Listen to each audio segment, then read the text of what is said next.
तो देखो, जब कोई ऐसे संतों का दर्शन हो जाए, ऐसे ब्राह्मण का दर्शन हो जाए जिनको देख करके मन में श्रद्धा हो ना, तो तत्काल दान कर देना चाहिए।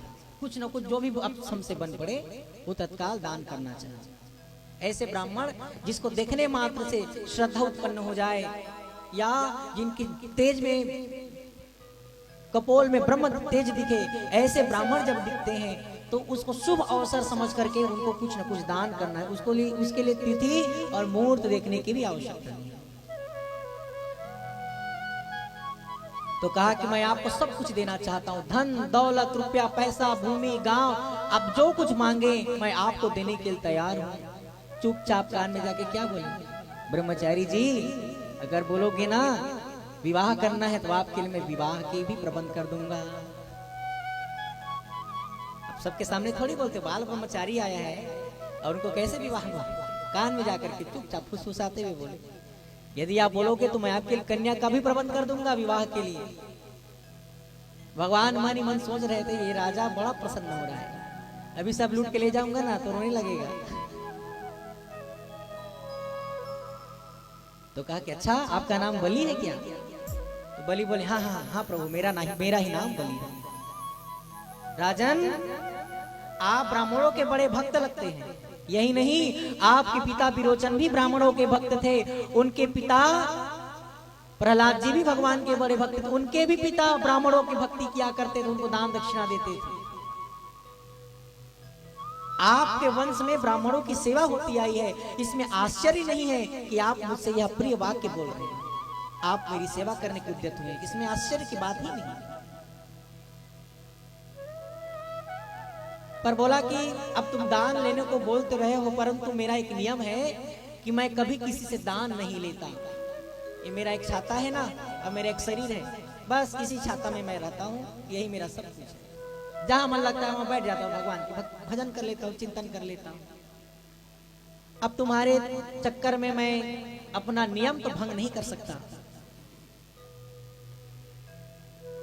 तो बोले महाराज कुछ ना कुछ तो आपको लेना ही पड़ेगा, इतने दिव्य ब्राह्मण आए हैं और कुछ नहीं लेंगे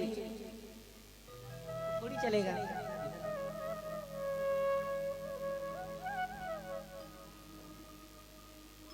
अभी आप सभी ने भगवान को कुछ न कुछ दिया होगा, तो जो भगवान वामन को कुछ न कुछ अवश्य देते हैं, उनके समस्त दुखों को भव रोगों को भगवान दूर कर देते हैं। बोलिए भक्तवत्सल भगवान की जय। तो क्या बोलना पड़ेगा,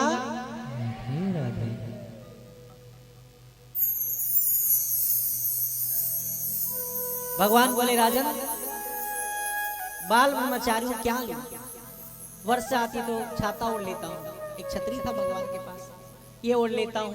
भूख लगती है मेरे पास भिक्षा पात्र है, भिक्षा मांग करके पेट भर लेता हूँ। जब नींद लगती है तो एक कोपिन मैंने धारण किया, उस अपने ऊपर पत्तों को डाल करके सो जाता हूँ। मुझे संसार में कुछ नहीं चाहिए। देखो कहा भी गया है ब्राह्मण को कैसे होना चाहिए, संतोषी ब्राह्मण होना चाहिए, उसके मन में संतुष्टि होना चाहिए। राजन, जिस ब्राह्मण के मन में संतुष्टि नहीं है उसका पतन हो जाता है। फिर लोग भी बोलते हैं बड़ा लालची है, लोभी है करके, ब्राह्मणों को बोलते हैं कत को देवाय मन के पेट भरबे नहीं करे कर। अच्छा ये बताइए, कभी किसी का पेट भरा है क्या संसार में आज तक? एक बात, एक सूत्र याद रखना, इस संसार में कभी किसी की सभी मनोकामनाएं इच्छाएं पूरी नहीं हुई, और ना कभी किसी की सभी इच्छाएं पूरी होंगी। ये जो खोपड़ी दिख रहा है ना हमारा, इसमें कुछ भी डाल दो, पूरे समुद्र का जल भी भर दोगे तब भी यह भरने वाला नहीं है प्यारे, समझ गए? तो इस संसार में कभी भी किसी भी समय किसी की सभी इच्छाएं कभी भी पूरी नहीं हुई, ना कभी किसी की इच्छाएं पूरी होगी। इच्छाएं अथाह हैं। पृथ्वी के पौधों को गिन सकते हो, अपने शरीर के रुओं को गिन सकते हो, अपने बालों को गिन सकते हो, परंतु इच्छाओं को कभी नहीं गिन सकते। 1 2 3 4 5 करोगे, इच्छाएं तो अनंत हैं। इसलिए राजन, मैंने अपने इंद्रियों को अपने वश में कर लिया, मुझे कोई इच्छा नहीं है, मैं संतुष्ट हूं। तो कहा कि देखो कुछ नहीं लेते तो महाराज कम से कम विवाह ही कर लीजिए, आप बस एक बार हाँ बोल दीजिए, मैं अभी तुरंत अपने दूतों को भेजूंगा और आपके योग्य सुयोग कन्या की व्यवस्था प्रबंध कर दूंगा। भगवान बोले ये राजा तो आज मेरा विवाह करा के ही मानेगा।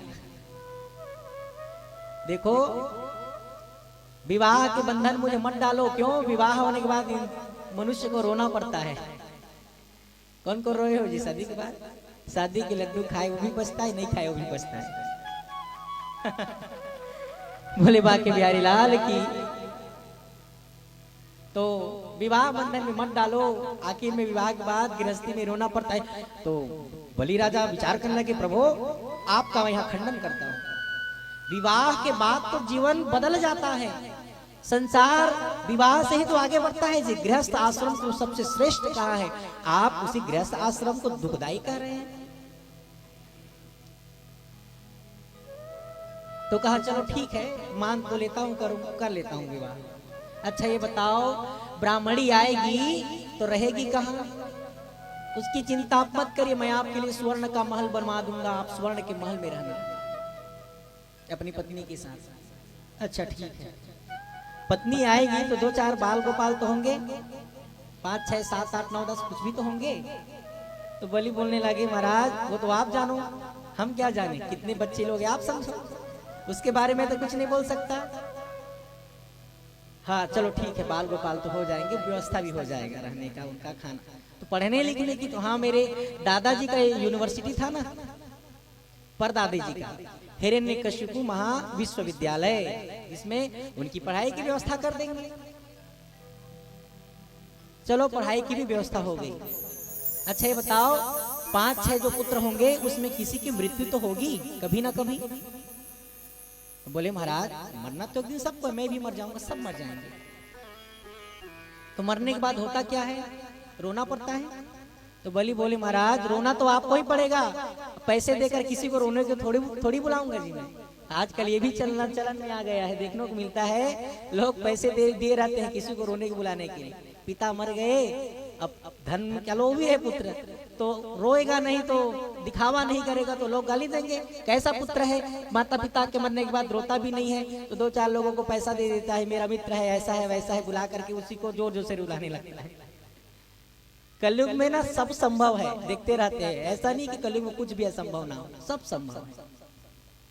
भगवान ने खोपड़ी में बुद्धि छोटा सा बैठा दिया है ना, बहुत चालाक करता है, चालाकी करता है। तो रोना तो आपको पड़ेगा महाराज। तो भगवान बोले देखो राजन, हम ऐसा काम ही क्यों करें जिससे हमको संसार में रोना पड़े। तो बोला कि 3 घंटे हो गए महाराज आपको मनाते मनाते, ना दान लेना चाहते हो और ना विवाह करना चाहते हो, तो आप चाहते क्या हो?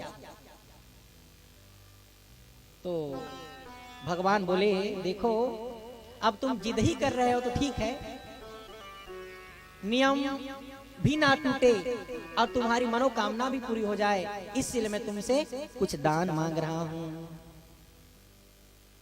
तो क्या क्या कहा? तस्मात् त्वतो महिमीषद वृणे अहं वरदर्शभात् पादानि त्रीणि दैत्येन्द्र संमितानि पदा मम। कि राजन मुझे आप केवल 3 पग भूमि ही दीजिए, मुझे बस 3 पग भूमि चाहिए, वो भी मैं अपने पांव से नापूंगा, तुम्हारे पांव से नहीं। तो बोले महाराज आप बस 52 बूटी चला गया, तू कहा था है?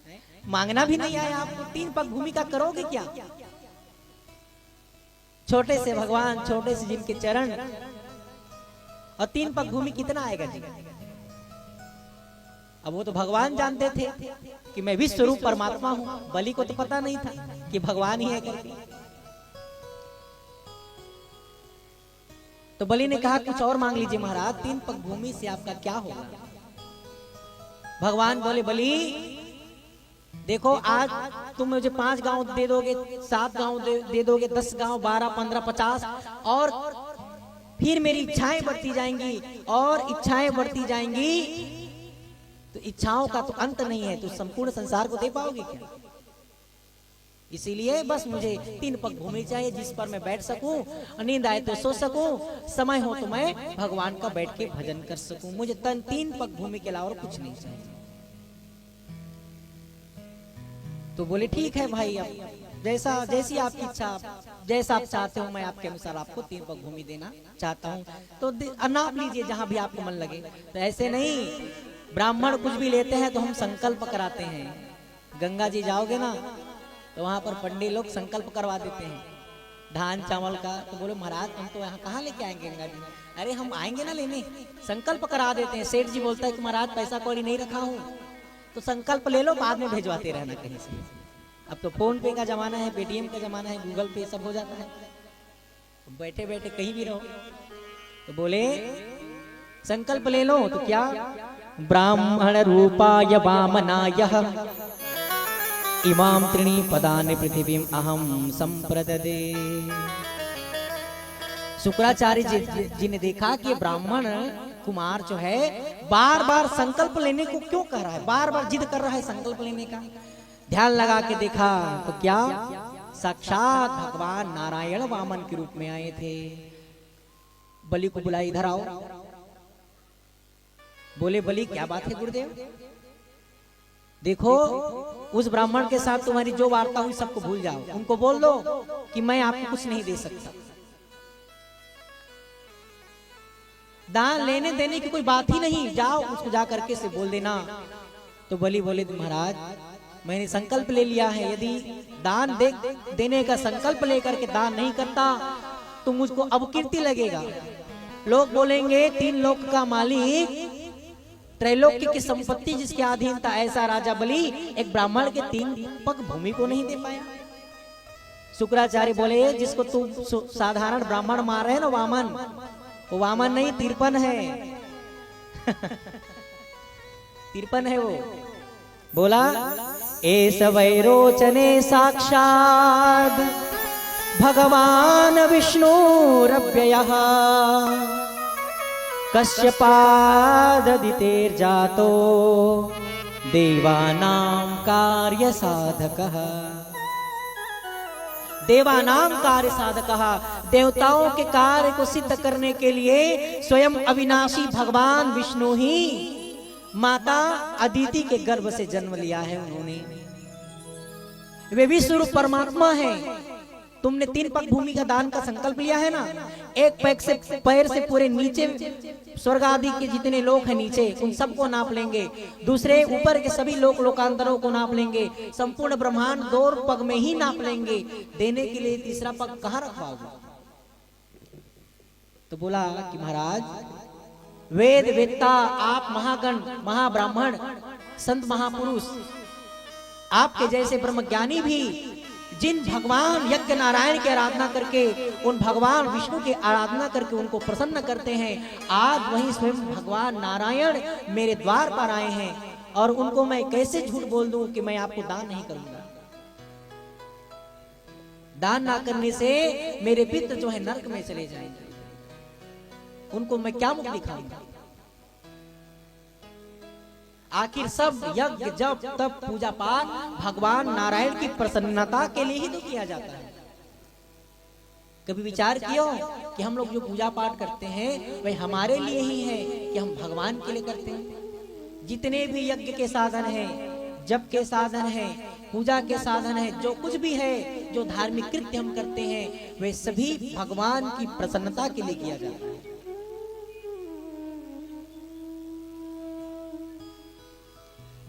शुक्राचार्य जी ने कहा बेटा स्त्री सुनरम विवाहे च वृत्त्यर्थे प्राण संकटे गो ब्राह्मणार्थे हिंसायाम नान्तम स्यात् जुगुप्सितम।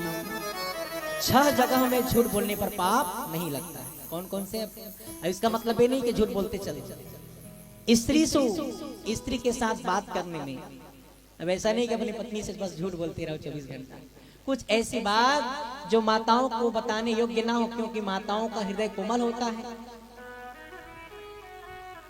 युधिष्ठिर जी ने माता कुंती को श्राप दिया था ना, छुपाया दिया था बात। कर्ण के बारे में कि तुम्हारे बड़े भाई हैं करके बाद में जब बताए तो कहा कि इतनी बड़ी बात आपने हमसे छुपाई। जाइए, मैं आज स्त्री जाति को श्राप देता हूँ कि वे कभी कोई बात पेट में नहीं पचा सकते, बता ही डालेंगे। इसी कारण से कुछ ऐसी बात होते हैं जिनको बताना जरूरी ना हो, उसको अपने पत्नी से छुपाने में भी कोई दोष नहीं लगता, स्त्री से बात करने में कोई पाप नहीं लगता है। दूसरा, विवाह। किसी के यहाँ विवाह हो रहा हो, कन्या या पुरुष के गुणों और अवगुणों को जानते हुए भी वहां उनकी प्रशंसा ही करनी चाहिए, वहां विवाह में विघ्न नहीं डालना चाहिए। तीसरा, जब कोई आताताई किसी गौ की हत्या करने जा रहा हो तो वहां पर गौ के प्राण को बचाने के लिए झूठ बोलने में कोई पाप नहीं लगता। हंसी मजाक होता रहता है, बिनोट हंसी ठिठोली, तो हंसी ठिठोली में कुछ भी बात निकल जाता है मुंह से, तो वहां पर भी झूठ बोल देने मात्र से कोई पाप नहीं लगता। यदि किसी का धन नष्ट हो रहा हो, समूल नाश हो रहा हो धन का, तो वहां पर भी धन की रक्षा के लिए झूठ बोलने में पाप नहीं लगता। यहाँ किसी ब्राह्मणों की हत्या हो रही हो तो ब्राह्मणों के प्राणों को बचाने के लिए कोई झूठ बोला जाए, असत्य भाषण किया जाए तो उसमें भी कोई दोष नहीं लगता। इन 6 स्थानों को छोड़ करके अन्यत्र जो और भी मिथ्या भाषण या झूठ बोला जाता है तो बड़ा दोष लगता है। वही प्राणी दूसरे जन्म में गूंगा बनता है। गूंगा जन्म से कोई गूंगे होते हैं, इसका मतलब ये नहीं है कि उनके प्रति द्वेष की भावना हो, नहीं, प्रेम करना है उनसे। तो इस प्रकार से समझाया। बलि जी नहीं माने, मैं बोला कि इनको दान दे करके रहूंगा, नहीं तो मुझे अपकीर्ति लगेगी। यदि ये भगवान विष्णु ही हैं तो साक्षात भगवान मेरे द्वार पर मांगने आए, इससे बड़ा मेरे लिए यश की बात और क्या हो सकता है गुरुदेव। यदि ब्राह्मण है साधारण तो 3 पग भूमि मेरा क्या चला जाएगा, 3 पग भूमि में।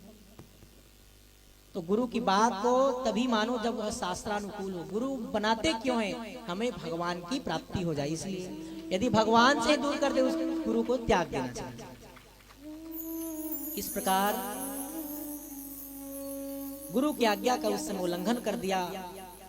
गुरु ने श्राप दिया कि तुम श्री विहीन हो जाओ, सारा धन संपत्ति तुम्हारा नष्ट हो जाए। दया करके भगवान छोड़ भी देते, चलो ठीक है रहने दो, 3 पग ही ले लेते, देवताओं को दूसरा स्वर्ग दे देंगे। परंतु ब्राह्मण का वहां श्राप था तो उसको भी तो सत्य करना था भगवान को, इसलिए भगवान उनका सर्वस्व ले लिया। तो बोला कि अब संकल्प तो ले लिए हो। विष्णु पुराण की कथा के अनुसार शुक्राचार्य जी नली में घुस गए, जो कमंडल था जल का पात्र था उसमें, ताकि जल ही नहीं निकलेगा तो संकल्प भी नहीं लेगा, ऐसा करके तो एक कुशासन से उस नली पर भगवान ने कुशा डाला तो एक हाथ फूट गया उनका। भगवान यहाँ लीला कर रहे हैं, दिखा रहे हैं कि गुरु को समदर्शी एक दृष्टा होना चाहिए, सबको समान भाव से देखने वाला होना चाहिए। इस प्रकार श्राप देकर के वहां से भगवान शुक्राचार्य चले गए और राजा बलि ने भगवान को प्रणाम किया। जैसी चरणों पर झुके भगवान का विराट स्वरूप प्रकट, बोले विराट भगवान की जय हो। भगवान का विराट स्वरूप प्रकट हुआ। देखते ही देखते भगवान अरबों खरबों किलोमीटर स्वरूप वाले और बोला बलि अब मैं अपना 3 पग मांग रहा हूं तुमसे। एक पग से पूरे पताल आदि संपूर्ण नीचे के लोगों को नाप लिया और दूसरे पैर से ब्रह्मा आदि समस्त लोगों को नाप लिया। ब्रह्मा जी के द्वार पर जब भगवान के चरण पड़े तो भगवान ब्रह्मा ने अपने कमंडल के जल से भगवान के चरणों को धोया। वहीं पतित पावनी गंगा का, बोले गंगे मैया की जय हो, जिसको बाद में भगवान शंकर ने धारण किया था, अभी कथा में सुनाएंगे आपको। इस प्रकार 2 पग में भगवान ने त्रिलोकी को नाप लिया। बलि से बोले बलि तुम्हारा तो सब कुछ मेरे 2 पग में ही समा गया, अभी मेरा तीसरा पग बचा है, कहाँ रखूं? तुम्हारे पास देने को कुछ नहीं है, तुमने अपना प्रतिज्ञा पूर्ण नहीं किया, इसलिए तुम अपराधी हो, तुम नरक में जाओगे। अपने विश्वक्सेन जी को बुलाया, उनके जो सेनापति हैं भगवान, उनका आह्वान किया। विश्वक्सेन जी ने वैष्णव पास से बलि को बांध लिया। बलि बने हैं वैष्णव पास में।